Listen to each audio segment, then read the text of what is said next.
Okay, so I'm going to start from command. If it is a new transaction, you should never, ever, ever start it in DocuSign. And I'll kind of explain that why. So I'm going to just get logged into command. And there's kind of 3 steps with doing a transaction through DocuSign. Number 1, add your contact. They need to be in your contacts before you get started. That's the number 1 step. Number 2 is going to be create the opportunity. And then number 3 is going to be start the transaction from command. So what you would want to do first, kind of some homework before you get to this point, make sure your DocuSign account is connected. So I'm going to drop down and just go into settings. And in everybody's, it should be this very first one. So you want to make sure it looks like this, because really if it doesn't, you're kind of on hold. So you can see your account down here. If it doesn't have that and it has this blue connect account button, you definitely want to go through those steps. So going back to contacts, if they are already in here, cool. If not, you do want to add this or click this add contact button and put in their info. At the bare minimum, I would do full name, email, and phone number, because this can be transferred over to DocuSign as long as you link the rooms properly. You, of course, can add whatever information you want, but at the bare minimum, name and email. Phone number is a good one. If you know their address, it's under additional contact information under primary address. That's a good one to add as well.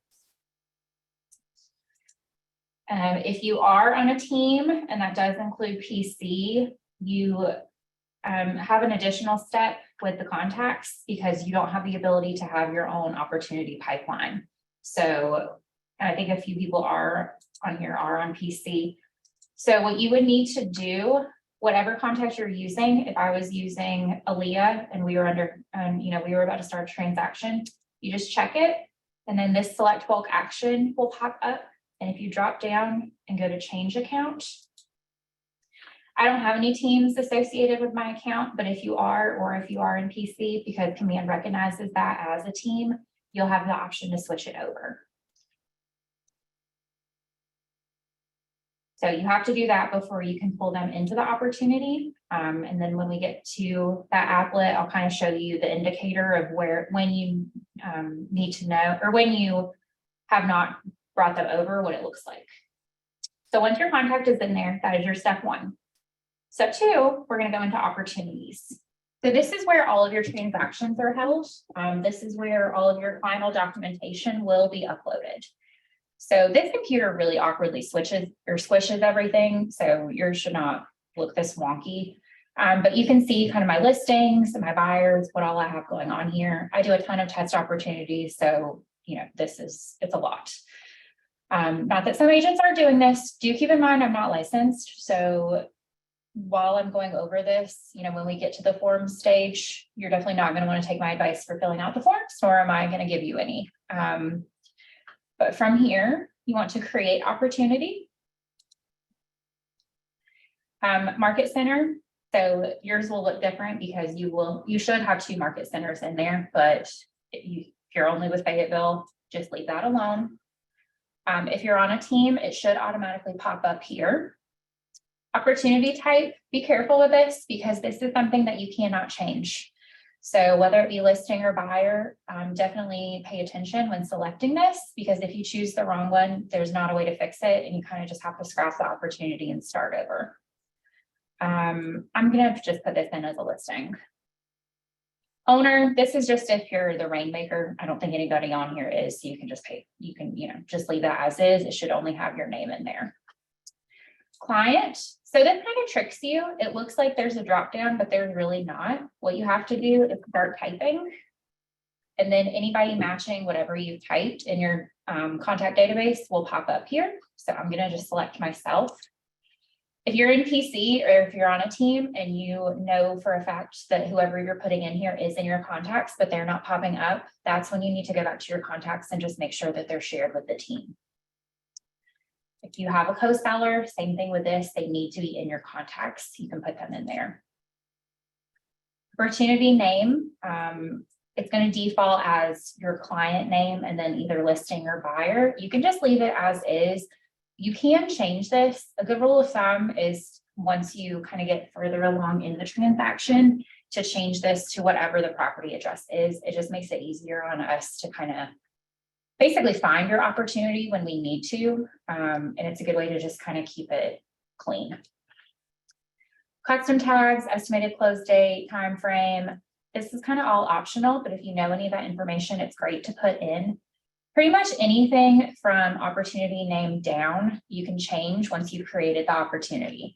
Anything up here, this cannot be changed. So co-seller up. So definitely kind of keep an eye on that and just make sure you're putting in the right information. You do have to put in your commission rate. It's going to be just for your side. So usually that's 3. I know things are kind of weird right now. So whether that be 2, 2.5, 3, whatever, it's just for your side. And then you have the option between phases. So you can choose cultivate, appointment, or active. And then based on what you choose here, the stage will change. So if I already had this as an appointment, I can put it as appointment scheduled. And I'm going to create. It's going to automatically pop you into the details tab. So this is where like the opportunity name, if you want to change that. If you get deep into the transaction and you realize the commission rate needs to change, you can change that as well. And as you get farther along, you can add in more information. This property address, you probably won't know it at first, unless it is a listing. So if this is a listing, so I could edit this and pop it in here. I'm just going to use the market center address and save that. And then I'm going to ignore kind of all of this and pop over into documents. And then since this is the very first time I'm in this transaction, it's going to look like this. So to start work with the opportunity, please select checklist type first. It tells you exactly what to do. What that's referring to is this pick checklist type. So I'm going to drop down. For listings, you have 2 options. For buyers, you have 3. So residential or referral, for which we will receive payment listing. This is just if you're receiving a referral check from another agent and you want a place to keep track of like your referral agreement, their W-9, anything like that, you can choose that. But pretty much for anything else, even if it is commercial, it's going to be a residential checklist. And now that I've done that, I wish it didn't squish things so weird. That's such an odd computer. You'll see that you have 3 folders, and that's going to be true whether it's a listing or a buyer opportunity. The only difference is for buyer, instead of a listed folder, it's going to be called consultation, and there's not going to be anything that's required, just the under contract and the closed. Another thing to kind of point out, you can see everything that you need. So what is required, what is optional, what is conditional. So just depending on the terms of the listing, the terms of the contract, but anything that's required, you usually need to have. You can click on these and see examples of some of the forms if you need. Mainly it's our forms, so our company specific forms. And then I believe I have a copy of our office W-9 in there as well. So that's the 2023 one. This is what you send if you have a referral to give to another agent that's not in our firm. So this document is on our dashboard as well as on our Facebook group, or you can just pull it directly from command. Any of these forms that are marked with the blue DS, they are going to automatically be added into the room once we create it. So I'm going to scroll up. Right now, I've kind of achieved 2 of my first 3 steps. So I've added my contact, I've created my opportunity, and then the second thing is to start my transaction. So since this is the first time in this opportunity, it's currently not linked to DocuSign rooms. A room does not exist for this, and that's the way that you want it. You want the 2 to be linked. It just makes life way easier on you. So to do that, I'm going to hit this start a transaction button, and it's going to open up a new tab and ask me to log into DocuSign rooms. Something to pay attention with this, if you're on a Mac or if you're using Safari, you need to change your pop-up blockers. I get this all the time. It's going to say that it's open, or you're going to click it and nothing's going to happen. But if you go in and change your pop-up blockers, it will let you open it. So I'm going to start a transaction. And it is going to open up a new tab, and it's going to ask me to log into DocuSign, and hopefully I remember my password.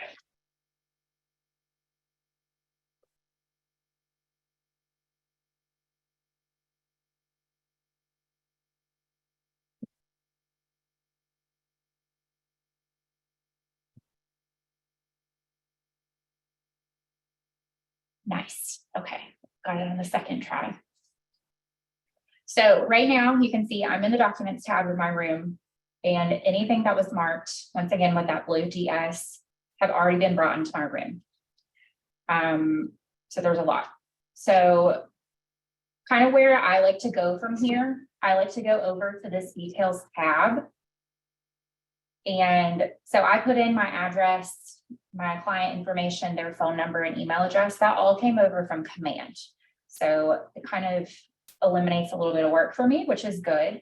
But this blue edit button right here, I would go in and fill in any information that you have, because anything you put in this details tab is going to automatically put itself on the documents. So it kind of makes your life a little bit easy. So if I want to do listing date, we'll do it today.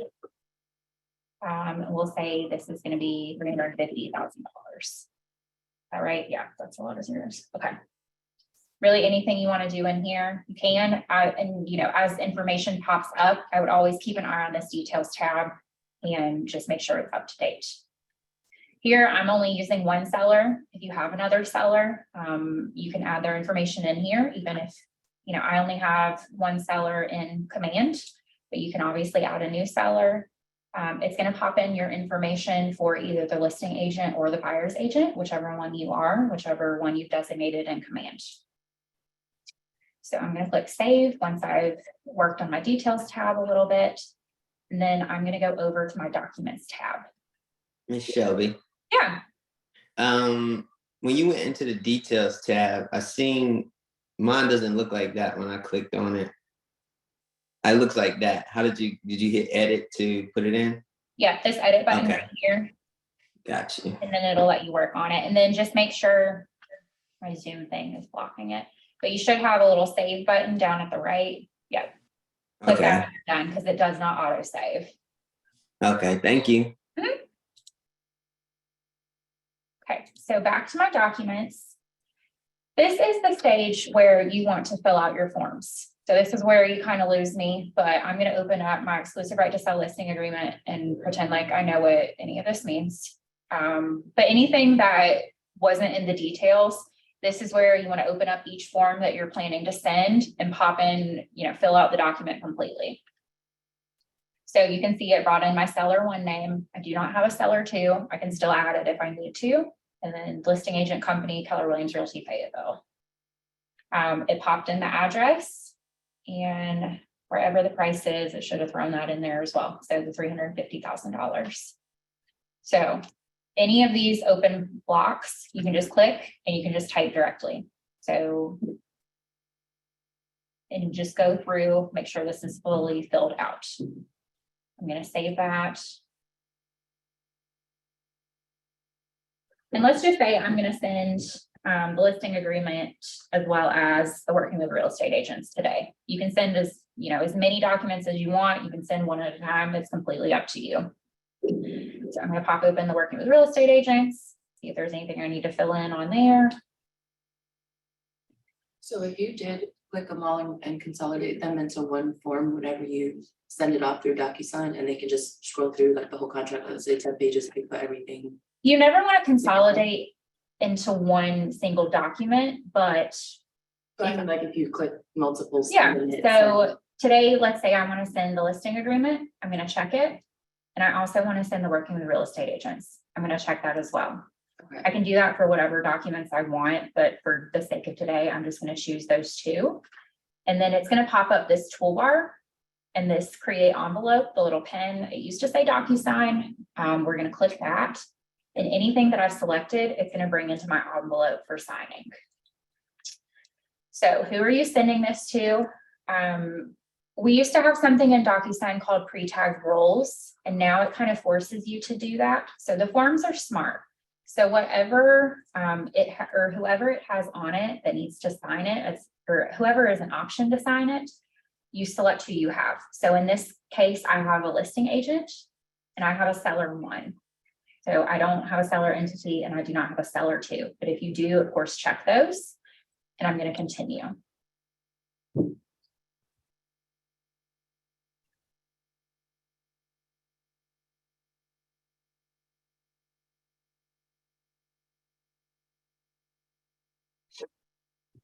So in the envelope, you'll see I have the 2 documents for signing. If I get in here and I realize that I forgot something, I can always add rooms documents, and I can bring in whatever, as long as it was already added into my DocuSign rooms. So I can bring in more if I need to, but I'm just going to stick with those 2. There are recipients. Right now, there is a signing order set. That's completely up to you. I usually tell people to leave yourself number 1 and your seller number 2. What this means is this number 2, so my seller 1 isn't going to get notified to sign this document until I've completely signed it. So they're not even going to know that it exists until I've fully signed it. And it kind of just gives you another chance to look over the documents while you're signing and realize if you need to change something before your client actually sees it.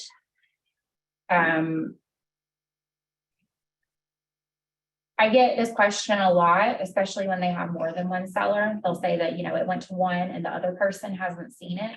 Usually that means that there's a signing order. So if seller 2 is like, where is my document? I would go back in and just make sure that you can always set your seller 1 and 2 as number 2, if that makes sense. That was a lot of words. Basically, just if you have a 1, 2, and 3, and 3 is complaining that they haven't gotten it, it's usually because seller 1 is holding it up. If I realize I forgot anybody, I can add a recipient in here, and they can also get it for signing. If I scroll down, this message is going to be the email. So right now the subject, if you want to change this, explain your forms, whatever you want to do, this is actually going to go to your clients. I'm going to click next. I'm going to close out of that. A cool thing that DocuSign has updated, you can now change text while you're in the signing field or the signature. This is really where you're assigning signatures. So if I realize that I didn't put this expiration date, I can click on it and then I can update things as needed. I would kind of stay away from waiting until this stage to make sure you've uploaded or updated all of the text. I would definitely still do that in the DocuSign form stage, but that's totally up to you. Anything that is marked with a yellow initial, your people are color coded. So yellow, it's very confusing because I chose myself as both, but yellow means this is the listing agent and then blue is seller's agent. And then anything solid like this is a required field. So you want to keep as many required fields as you want, otherwise, or not as you want, that was not the right word, as possible. Otherwise, when they're signing this, it's going to prompt them, it's going to kind of scroll through and stop when it gets to required. But if it's optional, it's going to blow right through it. That's really important. Where is the one where you designate agency? Because a lot of times if you don't kind of have that conversation ahead of time and know which one they're going to pick, I would get rid of anything optional. So here, if you're going with dual agency, I would go in and mark this as a required field and then delete out the optional fields. So that way they have to initial it. Of course, don't make them choose that one if that's not what they want, but it alleviates them missing something and you having to send them this document back to them. And then look for working with real estate agents. So same thing, everything that is solid, if I change it to required, you can tell it just has a blue outline because it's blue for my seller 1, but and it's see-through, that means it's optional. So they're probably not going to sign it. Any questions up to this point? Yeah, I have a question, Shelby. Yeah. So on things like the RPOD, where there are all those check boxes, Mm-hmm. can you check those in advance when you're working with the client, either in DocuSign or before when we're in the documents room? I could pull that one in. I don't know that one was.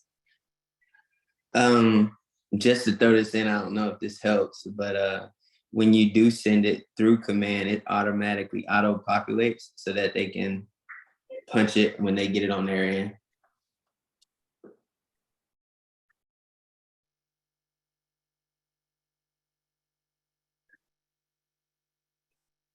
Because I see where it like will highlight a required field because the idea is they're supposed to answer each question. But they're having difficulty getting it to work, so I don't know what I'm doing incorrectly. What I usually sometimes have that problem. So what I'll do is I'll send it to one of them. And then once they fill it out, then and sign it, I'll just send it to the other one separately so that they all they have to do is sign it. Because sometimes when I send it to both parties, they always have an issue filling it out. Could you do that with the signing order? Like make one number 1 and the other one number 2? That's a great question. That sounds like it may work because it'll already be filled out. I would think you can definitely do that. It's just gonna default when you come in here. I would send it separately because you're gonna have to get rid of all of, if I had a cell or two, I'm gonna have all of these yellow dots and I'm gonna have blue dots as well. And instead of having to go in and, delete every single one, I would get this person to fill it out and sign it and then resend it to your second person just to make it a little bit easier. Well, sometimes they, it's no representation all the way along, and they just or we've done this before, like a wet sign or something, and now we're redoing it for whatever reason. So sometimes I want to go in and I want to tick all the boxes to save them the hassle. We've already gone through all this. We've answered all the questions together. Can we do that? I can do it in zip forms. I just can't. I don't know how to do it in this. Not in this stage. Let me go back to. I don't believe it gives you the option to. It's kind of one of those just annoying forms. Let me pull it open in here. I believe, Shelby, that if you were, can you hear me? Yeah. Okay, I believe if you were to do it that way and you would click on the no representation, when the selections come up on the right side, you should be able to require that box to be clicked, and that will tell them to, or require them to click that box. Yes, so I will go back to that in the envelope stage in a second, but it doesn't give you the option to fill any of this out. So it needs to be filled out by the client in DocuSign's eyes. But if you pull it in the envelope,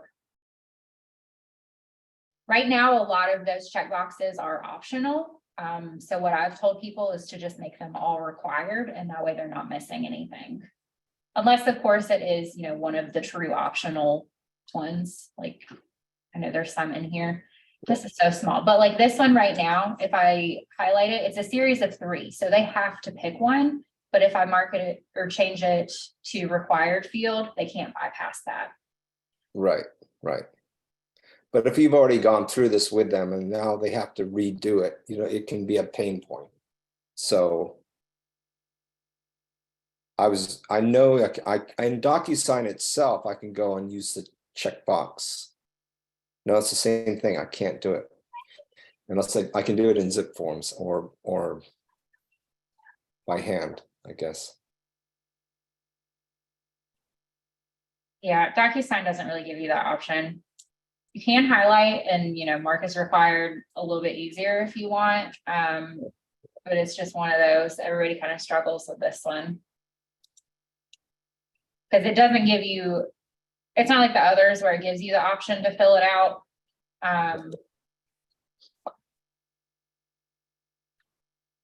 But I know most people, they just go in, they highlight this whole thing, and then they mark it as required. Right. Let me go back. Now, if they make a mistake, and let's say they get that form and they sign it, and they go, "Oh, I'm sorry, I was supposed to fill out the questions." So how do you void it or delete it and start again, or take their signature off so they can redo it? So you can't delete anything out of DocuSign, but once something is signed, you always have this original form to go back to.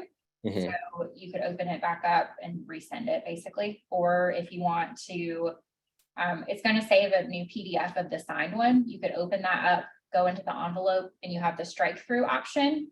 So strike it through and then, you know, add a checkbox or whatever, and then make them initial it. Mhm. Okay. So I'm gonna pop back in. I think this was my original envelope.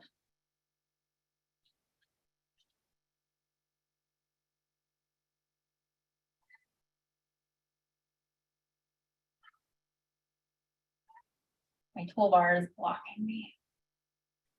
Okay, I'm gonna next. And then at this point, I've gone over my document. Everything is completely filled out. Everywhere that needs an initial has one. I don't have a whole bunch of optional initials lingering about.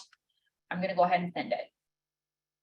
So keep in mind, this is just going to the listing agent first because my seller one was marked as number 2. So it's waiting for others. I can open that up. And I can see the needs to sign. So it's not going to give me the option to sign because this email address is different than the one that I'm logged in with. But you can see that seller 2 is waiting. So until my listing agent signs it, seller 1 is never going to know that this document exists. And if you know, something weird is going on and they didn't get it, you can resend it. You do have some other options in here, or you can correct it, which is going to take you back into the envelope. So if you realized, crap, I forgot an initial, you can come back here. Or if you now have 2 sellers, you can add that back in, click next, and then it's going to go through the same stages that you went through before. So once again, you'll make sure all of your initials are there, give it another, you know, look over, correct, and then it'll fix itself.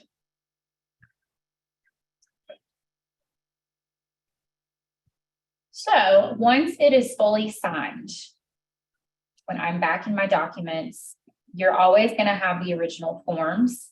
That way, you know, if this is a multiple offer situation, you've written 10 offers with this one buyer, you can keep the same room. You can always just go back to the offer to purchase and just rework it because you're always going to have these forms available. Once it is signed, it's going to create, you're going to have a new document. It's going to have a green check mark, and I believe it's going to say signed. It is now going to be a PDF at that point. So if you were to open it up, you're no longer going to have these text boxes where you can fill it out. Because, you know, at that point, it's a signed document. You can't go back and edit it without really going through a whole lot of work. What you then do, because this is DocuSign, like I said, we check for compliance and command. We don't look at your DocuSign room. So all of these documents, we don't know that they exist. We're not going in there and looking at them. What you then have to do, this thing is getting on our nerves. You go back into command.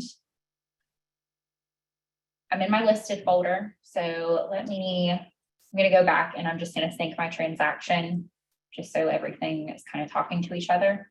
And this is why I tell you to create the opportunity and then create the room, because right now the 2 of mine are linked. They do have the opportunity to communicate with each other.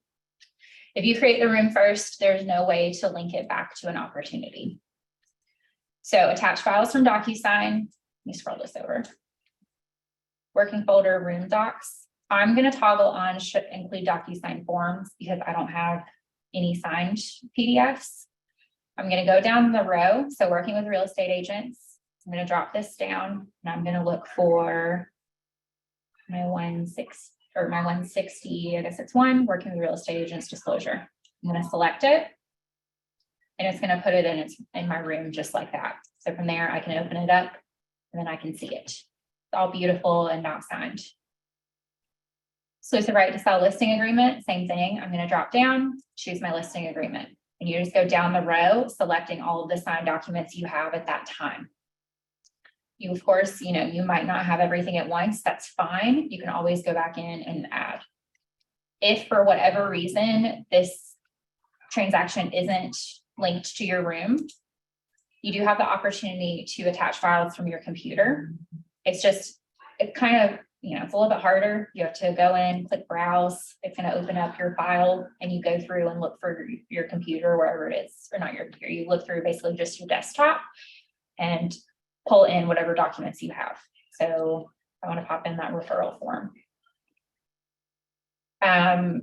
If you have something that there's not a spot on here for, but it's important to the transaction.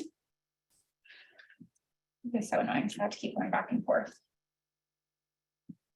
You do have these 3 dots. You can add a document, call it whatever you want. So addendum or whatever it is, and you can, same thing, drag and drop, or you can pull from DocuSign.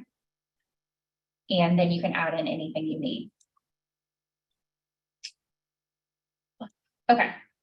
So North Carolina Commission rule, this has nothing to do with us, but you need to hit this blue submit button 48 hours after you have a signed listing agreement for your listing folder, and 48 hours after you have a fully executed contract in your under contract folder.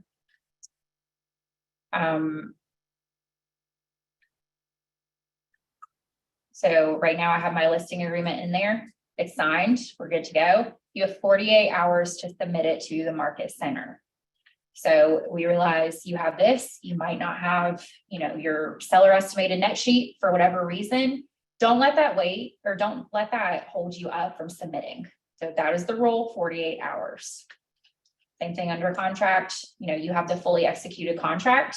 You might not have the earnest money acknowledgement. That's fine. We're not going to go in and, check it and be like, why don't you have this? Well, Doug might, but we understand within 48 hours, you're not going to have every single thing, but you still need to hit this blue submit to MC button. Is that for buyer agreements too? No, it is for offer to purchase. Okay. So 48 hours within a fully executed contract, it needs to be submitted to us. I guess I asked the question wrong. So that's for the buyer and the seller? Correct. So Okay. This listing folder needs to be submitted to us after 48 hours within the listing agreement. This under contract folder, you submit separately. So you'll submit it 48 hours after or within you have a fully executed offer to purchase. And then same thing goes for the buyer opportunity. It's submitted to us within 48 hours of the executed contract.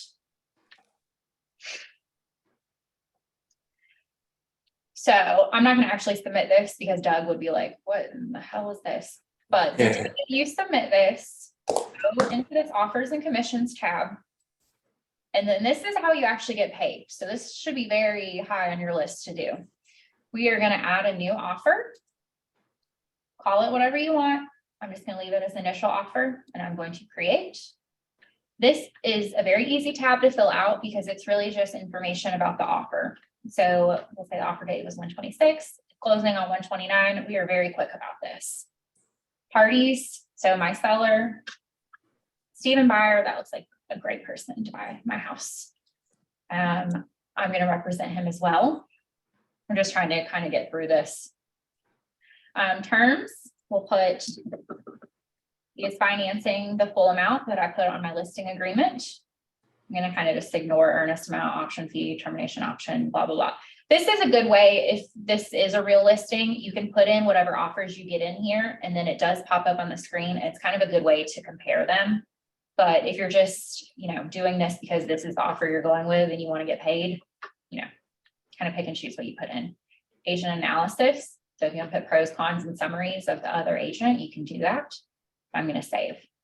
And then it'll give you the offer timeline. So I can see exactly what they're offering, financing, earnest amount, any of that. And then they'll be like one after another. But this is the one we're going with. I'm going to accept it. And then that is going to open up my commissions tab. So commission status you can see is open. I'm going to manage commission. And this is exciting because now I can see, wow, I'm getting paid. So this 3% is coming over from what I put in the details. So if that's no longer correct, I can click edit general information and change it. Oh, not 25. I can change it to 2.5. You can't change total units. You have to take one. And then the contract date, let's say was the 3rd. So a lot of things can kind of happen in this one tab. It's pretty simple, but referrals happen, people are in PC. So the main one, let's talk about referrals first. So if this is an outside referral, I'm gonna click edit agent payment. If you scroll down to the very bottom, it gives you the option for extra payment options. So I'm gonna add off item. I'm gonna do outside referral. We'll put 25%, gonna automatically do it. This information here is gonna come directly from the W-9. So the W-9 is something you're gonna ask the other agent for. I would get it before you do this step. Don't put in random stuff because it's not gonna let us import it properly. But you just pull that directly from the W-9 and you fill it all out and you click add. If this is a referral to an agent inside of our office, it gets a little bit more complicated, but not really. If it's a 25%, I'm gonna change my unit to 0.75. Do you have a question? Yes, so when I have a referral, you said I need to send a W-9. Would I send my W-9 or a Keller Williams W-9? It needs to be paid to the company. It is always going to be the company W-9. So the one you uploaded to Facebook recently, right? Yes, and earlier I showed where it is in command. So it's in command, it's on the dashboard, and it's on Facebook. So if you've never been to the dashboard, I joined a few minutes later, that's why I maybe missed it. so dashboard Fayetteville that's not right, Fayetteville nc.com.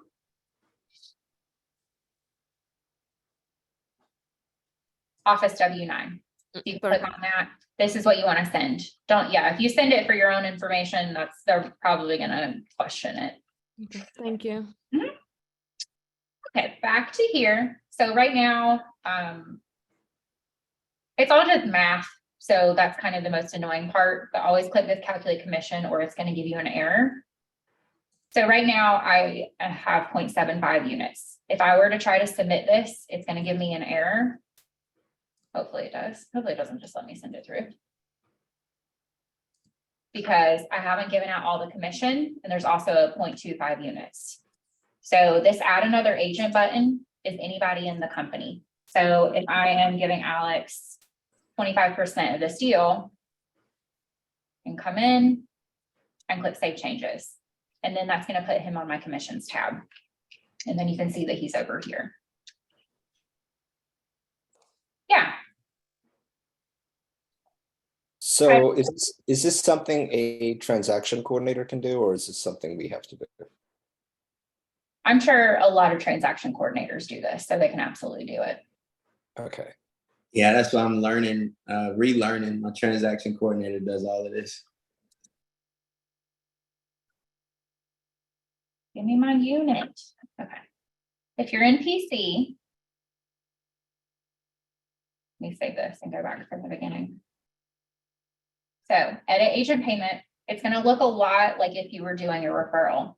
You're going to scroll all the way to the bottom, extra payment options. You're going to add an item. It is going to be a deduction.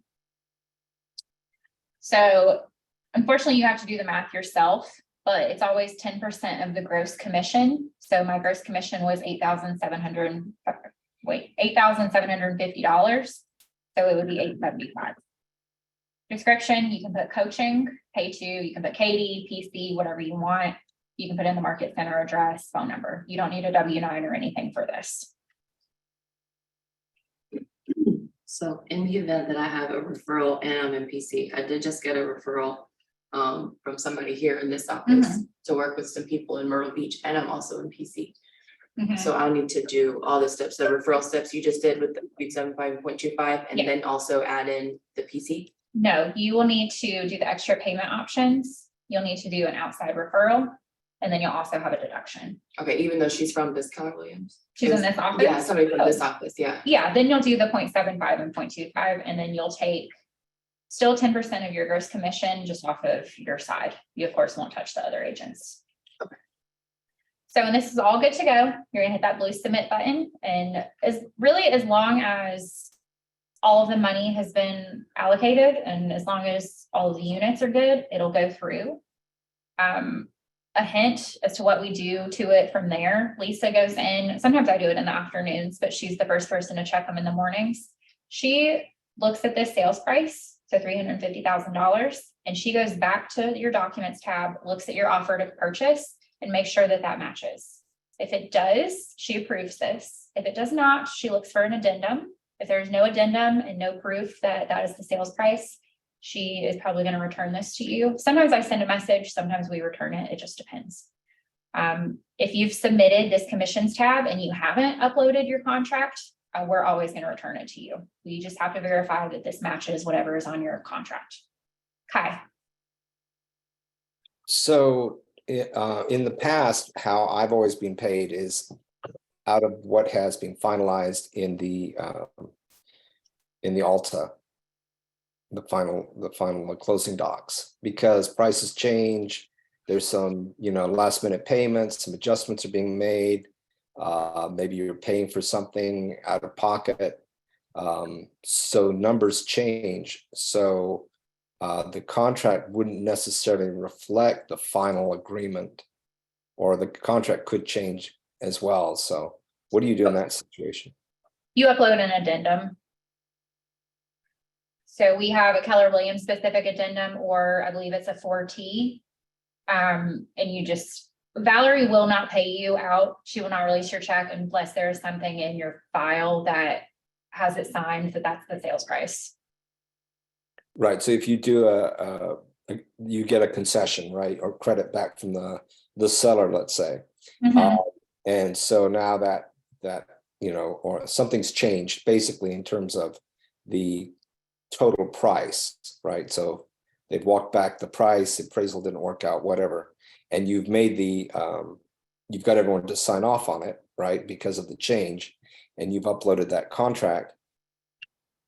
At that point, like I would think that I would do the offers and commissions part of it once the whole transaction is finally completed, because there's so many variables. So we ask that you do this when you submit the contract. For one reason, it helps you get paid quicker.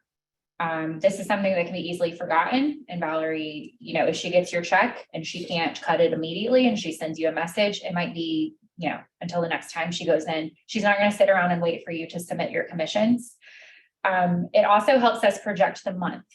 So the thing with commissions, once it's submit and Valerie's imported it into her system, we realize that things change. And you can always just send her a message and she will go in and she'll change it. No big deal.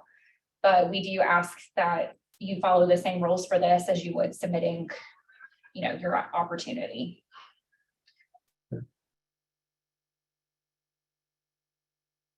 So I'm going to stop my recording.